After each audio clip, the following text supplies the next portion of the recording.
छोटे बाबूजी आप? नमस्ते। प्रणाम। जीती रहो। क्या बात है छोटे बाबूजी? बिटिया बात ही कुछ ऐसी हो गई है कि हमें एकाएक आना पड़ा। घर में तो सब ठीक है ना बाबूजी?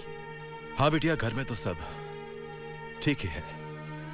सुधा, अभिजीत की बहन का फोन आया था कि आज सवेरे पूना में अभिजीत को अटैक आया और वो चल बसा। छोटे बाबूजी, मैं अभिजीत के बारे में कुछ नहीं सुनना चाहती। मेरा उसके साथ कोई संबंध नहीं है। वो तो 20 साल पहले ही मेरे लिए मर चुका था। हाँ बिटिया, हम समझते हैं, लेकिन कुछ भी कहो, गुड़िया अभिजीत की बेटी है। हाँ, था वो गुड़िया का बाप, लेकिन पाल पोस कर गुड़िया को मैंने बड़ा किया है। तो कौन सा बड़ा एहसान कर दिया आपने? वो हर माँ करती है। मेरे डैडी इतने साल जिंदा थे और ये बात आप लोगों ने मुझसे आज तक छुपाई। वो कैसे भी थे, अच्छे या बुरे, मेरे डैडी थे। आपके लिए तो वो 20 साल पहले मर चुके थे ना, लेकिन मेरे लिए तो वो आज मरे। क्यों छुपाई आपने मुझसे ये बात? इसलिए तो नहीं क्योंकि मेरे डैडी आप दोनों के रिश्ते के बीच दीवार बन चुके थे। चुप रहो गुड़िया, बिना कुछ जाने बहुत बक कर रही हो तुम। जानना चाहती हो कि सच्चाई क्या है? तो सुनो, तुम्हारा बाप एक विश्वासघाती था, एक नंबर का धोखेबाज इंसान था। वो छल किया था उसने तुम्हारी मां के साथ, इससे विवाह करके इसे छोड़ दिया था। उस वक्त तुम कोख में थी, जानती हो, शादी से पहले बंबई में वो किसी लड़की से प्यार किया करता था। शादी भी कर ली थी उसने उससे। उसके कारण तुम्हारी मां परित्यक्ता बन गई। जहर घोल दिया था उस हरामखोर ने हमारी लाडली बिटिया की जिंदगी में, और इसी दुख के कारण तुम्हारे नाना जी को दिल का दौरा पड़ा और उनकी मौत हो गई। और तुम्हारी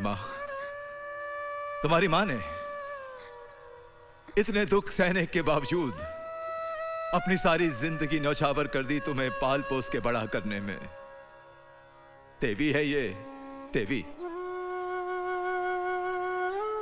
और रही बात अभिजीत मोहंती की, जो तुम्हारा बाप था, उसे उसके किए की सजा मिली है। सॉरी नाना जी, मुझे ये सब मालूम नहीं था। मुझसे बहुत बड़ी गलती हो गई। I am sorry. बेटा, माफी मुझसे नहीं, अपनी मां से मांगो।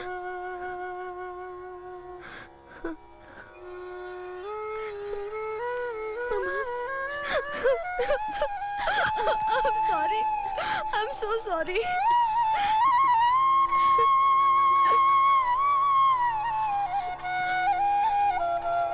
अंकल, मैंने पता नहीं आपके और मम्मी के बारे में बहुत अनाप शनाप बोल दिया। I'm sorry. कोई बात नहीं बेटा, I'm sorry. कोई बात नहीं। हेलो, मैं विक्रम बोल रहा हूँ। बोलो विक्रम। क्या हुआ? तुम रो क्यों रही हो? मेरे पापा गुजर गए। क्या? Oh God, I am so sorry. यहाँ भी एक सैड न्यूज़ है। क्या हुआ? मेरे अंकल की डेथ हो गई। वो अंकल जिनसे मैं कल शाम को मिली थी, वो? हाँ वही, डॉक्टर अभिजीत महंती। डॉक्टर अभिजीत महंती? विक्रम, वो तो मेरे पापा का नाम है। क्या? तुम्हारे पापा? इसका मतलब कल शाम में जिनसे मिली थी वो मेरे पापा थे। ये क्या सुन रहा हूं मैं? अभिजीत मोहंती, इस लड़के का अंकल? गुड़िया, इस नाम से जुड़े किसी भी इंसान के साथ मैं अपना या अपने परिवार का कोई रिश्ता, कोई संबंध नहीं रखूंगा। बंद करो ये फोन। क्यों रो रही हो तुम? ऐसे नीच आदमी के लिए जिसने 20 साल में एक बार भी तुम्हारे बारे में जानने की कोशिश तक नहीं की। हेलो गुड़िया, गुड़िया क्या हुआ? और ये भी बात सुन लो गुड़िया, तुम विक्रम से नहीं मिलोगी, चाहे वो किसी का भी बेटा हो। अभिजीत से संबंधित किसी भी व्यक्ति से मैं कोई रिश्ता नहीं रखना चाहती हूँ। ठीक है, डैडी बुरे थे, लेकिन इसमें विक्रम की क्या गलती है मम्मा? तुम मुझे समझाने की कोशिश मत करो।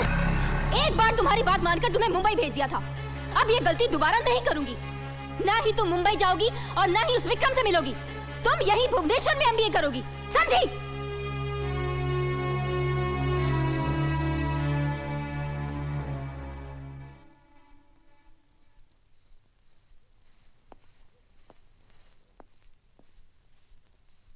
डॉक्टर अंकल, आप?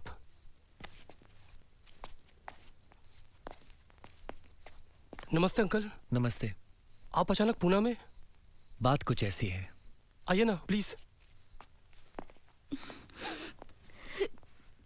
आंटी, ये हैं गुड़िया के अंकल डॉक्टर ईश्वर महंती, और ये है मेरी आंटी डॉक्टर सुमन महंती। नमस्ते। ये उचित समय नहीं कि मैं आपसे विक्रम के बारे में कुछ पूछूं, पर हालात ही कुछ ऐसे हैं कि मैं इस विषय में आपसे बात करने के लिए मजबूर हूं। नहीं, ऐसी कोई बात नहीं। पूछिए, क्या पूछना चाहते हैं आप? यही कि विक्रम के माँ बाप कौन है?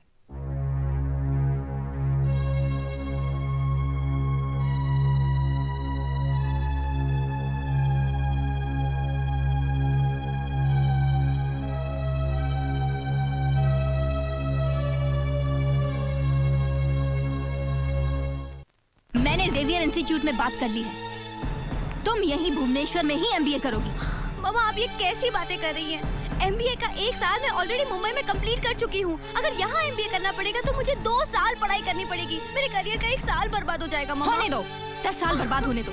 तुम मुंबई नहीं जाओगी, यही पढ़ोगी। मम्मी, मैं आपके सामने हाथ जोड़ती हूँ, प्लीज मुझे मुंबई जाने दीजिए। मम्मी, वहाँ सारी बड़ी बड़ी कंपनियाँ हैं, सारे जॉब अपॉर्चुनिटीज वहीं पर है। प्लीज लेट मी गो। गलत, बिल्कुल गलत। बेंगलोर, हैदराबाद, दिल्ली, गुड़गांव में भी बड़ी बड़ी कंपनियां हैं। अगर अच्छी तरह से पढ़ोगी तो जॉब तुम्हें कहीं भी मिल जाएगा। मुंबई जाने की कोई जरूरत नहीं। छोटे नाना जी, प्लीज मुझे मुंबई में एमबीए का कोर्स पूरा करने दीजिए, प्लीज। नहीं, कभी नहीं। मैं जानती हूँ तुम मुंबई जाने के लिए क्यों जिद कर रही हो। वहाँ जाते ही तुम उस विक्रम से फिर मिलोगी। नानी, आप मम्मी से कुछ कहिए ना। आप कुछ तो समझाने की कोशिश कीजिए। बेटी, माँ की बात मान लो, वो तुम्हारे भले के लिए ही कह रही है। कोई भी मेरी बात को समझ नहीं रहा है। ऐसा क्या कर दिया है मैंने? ओह गॉड!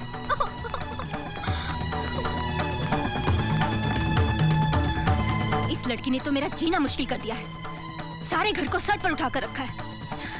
ईश्वर जी भी 3 दिन से कहाँ कॉन्फ्रेंस में चले गए। मोबाइल भी स्विच ऑफ है। अब मैं क्या करूं? असीमा जी, आप? नमस्ते। नमस्ते। नमस्ते। नमस्ते। नमस्ते।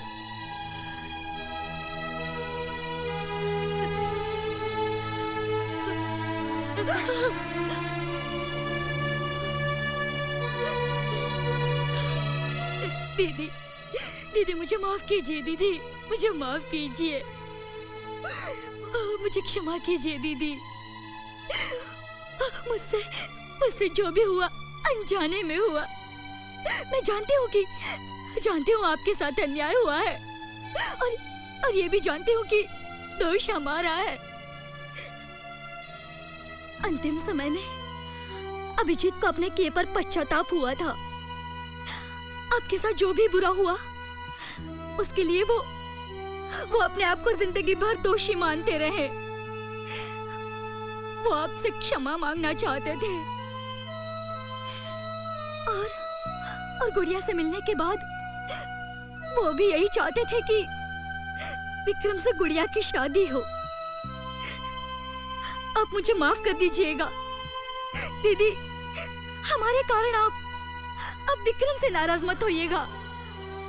आप नहीं जानती, विक्रम डॉक्टर शुभेंदु मिश्रा जी का बेटा है।